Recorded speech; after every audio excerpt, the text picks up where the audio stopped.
But new information discovered by Judicial Watch showing the involvement of the FBI in helping push the Trump dossier, which you'll remember was largely funded by the Clinton campaign and was filled with Russian disinformation that was meant to discredit not Hillary Clinton, but Mr. Trump.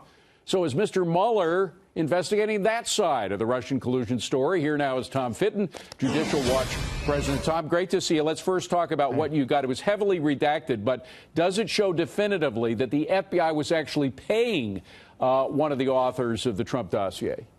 Well, Christopher Steele, who was hired by Fusion GPS, who had been hired by the Clinton campaign and DNC, met with the FBI at least 13 times in 2016.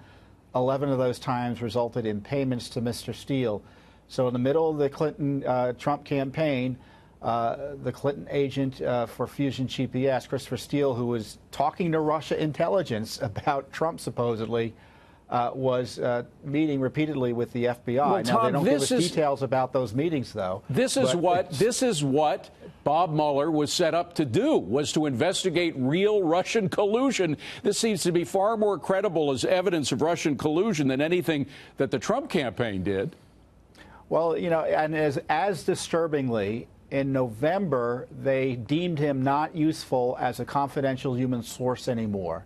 Yet they continued to tell the court his information was reliable in terms of getting those FISA warrants, spy warrants, on Carter Page and the Trump team. Real abuse, and I think the FBI, who at the FBI was meeting with him, we don't know. Was it Peter Strzok? Did James Comey know that this Clinton campaign agent was in the FBI at least a dozen times in 2016? And that doesn't count the times he and his people were meeting through his wife, Nellie Orr, Bruce Orr, at the Justice Department after he was cut off supposedly by the FBI. Well, there's another point. Tom. Forgive me for interrupting, but this meeting that everybody's talking about between Donald Trump Jr. and the Russian agent, that Russian agent met before and after the Trump Jr. meeting with members of Fusion GPS. What was that all about? I mean, if there was collusion between her and the Trump campaign, there was also collusion between her and the Hillary campaign through Fusion.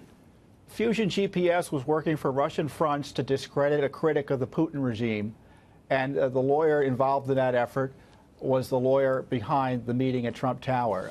It's just, it's mind-boggling what went on, and for the Mueller operation to focus solely on Trump collusion shows you that there's this politicization of the special counsel operation. Tom, I have to jump to the final point because we heard Adam Schiff at the beginning suggest that the Russians are now interfering on Donald Trump's side with the 2018 midterm elections.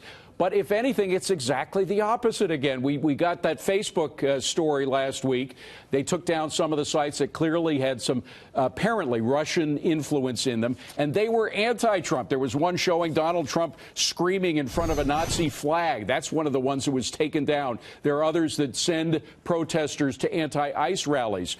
If there was Russian collusion with anybody in the United States, it was against Trump, not in favor of him. You know, there's this idea that they want to divide America. No, they want to attack our government. They're attacking the Trump administration. During the campaign, they thought Hillary Clinton was going to win, and they attacked the Hillary Clinton campaign, knowing or thinking, like everyone else in America, or many people in America, that she was going to become president. The Russians are interested in undermining our government. And they were doing it in 2016. They're doing it again. That's the bottom line. No matter who they have to go after, they're just trying to undermine our government and our way of life. Tom Fitton, thank you for uncovering this, Tom. Appreciate it.